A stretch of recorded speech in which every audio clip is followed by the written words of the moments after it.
Shalom, hari ini mari kita bersama-sama mengalami janji Tuhan di dalam hidup kita. 1 Samuel pasal 4 ayat 1-22. Tabut Tuhan dirampas dan perkataan Samuel sampai ke seluruh Israel. Orang Israel maju berperang melawan orang Filistin dan berkemah dekat Ebenezer. Sedang orang Filistin berkemah di Efek. Orang Filistin mengatur barisannya berhadapan dengan orang Israel. Ketika pertempuran menghebat, terpukullah kalah orang Israel oleh orang Filistin, yang menewaskan kira-kira 4.000 orang di medan pertempuran itu. Ketika tentara itu kembali ke perkemahan, berkatalah para tua-tua Israel, "Mengapa Tuhan membuat kita terpukul kalah oleh orang Filistin pada hari ini? Marilah kita mengambil dari Silo tabut perjanjian Tuhan, supaya ia datang ke tengah-tengah kita dan melepaskan kita dari tangan musuh kita." Kemudian bangsa itu menyuruh orang ke Silo, lalu mereka mengangkat dari sana tabut perjanjian Tuhan semesta alam, yang bersemayam di atas para kerub. Kedua anak Eli, Hofni dan Pinehas, ada di sana dekat tabut perjanjian Allah itu. Segera sesudah tabut perjanjian Tuhan sampai ke perkemahan, bersoraklah seluruh orang Israel dengan nyaring, sehingga bumi bergetar. Dan orang Filistin yang mendengar bunyi sorak itu berkata, "Apakah bunyi sorak yang nyaring di perkemahan orang Ibrani itu?" Ketika diketahui mereka bahwa tabut Tuhan telah sampai ke perkemahan itu, ketakutanlah orang Filistin, sebab kata mereka, "Allah mereka telah datang ke perkemahan itu." Dan mereka berkata, "Celakalah kita, sebab seperti itu belum pernah terjadi dahulu. Celakalah kita, siapakah yang menolong kita dari tangan Allah yang maha dahsyat ini? Inilah juga Allah yang telah menghajar orang Mesir dengan berbagai-bagai tulah di padang gurun. Kuatkanlah hatimu dan berlakulah seperti laki-laki, hai orang Filistin, supaya kamu jangan menjadi budak orang Ibrani itu, seperti mereka dahulu menjadi budakmu. Berlakulah seperti laki-laki dan berperanglah." Lalu berperanglah orang Filistin, sehingga orang Israel terpukul kalah. Mereka melarikan diri masing-masing ke kemahnya.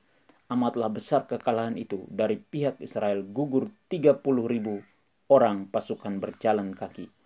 Lagi pula tabut Allah dirampas dan kedua anak Eli, Hofni dan Pinehas tewas. Seorang dari suku Benyamin lari dari barisan pertempuran, dan pada hari itu juga ia sampai ke Silo dengan pakaian terkoyak-koyak dan dengan tanah di kepalanya. Ketika ia sampai, Eli sedang duduk di kursi di tepi jalan menunggu-nunggu, sebab hatinya berdebar-debar karena tabut Allah itu. Ketika orang itu masuk ke kota dan menceritakan kabar itu, berteriaklah seluruh kota itu. Ketika Eli mendengar bunyi teriakan itu, bertanyalah ia, "Keributan apakah itu?" Lalu bersegeralah orang itu mendapatkan Eli dan memberitahukannya kepadanya. Eli sudah 98 tahun umurnya dan matanya sudah bular, sehingga ia tidak dapat melihat lagi. Kata orang itu kepada Eli, "Aku datang dari medan pertempuran. Baru hari ini aku melarikan diri dari medan pertempuran." Kata Eli, "Bagaimana keadaannya anakku?" Jawab pembawa kabar itu, "Orang Israel melarikan diri dari hadapan orang Filistin. Kekalahan yang besar telah diderita oleh rakyat. Lagi pula kedua anakmu, Hofni dan Pinehas, telah tewas, dan tabut Allah sudah dirampas." Ketika disebutnya tabut Allah itu, jatuhlah Eli telentang dari kursi di sebelah pintu gerbang. Batang lehernya patah dan ia mati, sebab telah tua dan gemuk orangnya.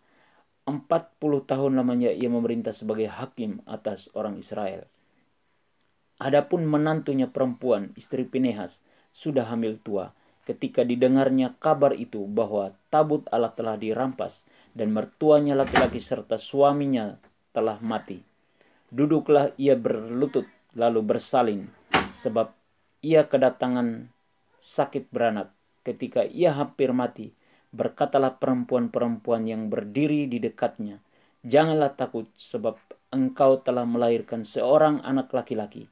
Tetapi ia tidak menjawab dan tidak memperhatikannya.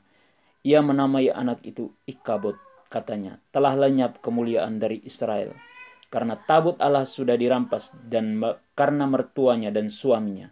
Katanya, "Telah lenyap kemuliaan dari Israel, sebab tabut Allah telah dirampas.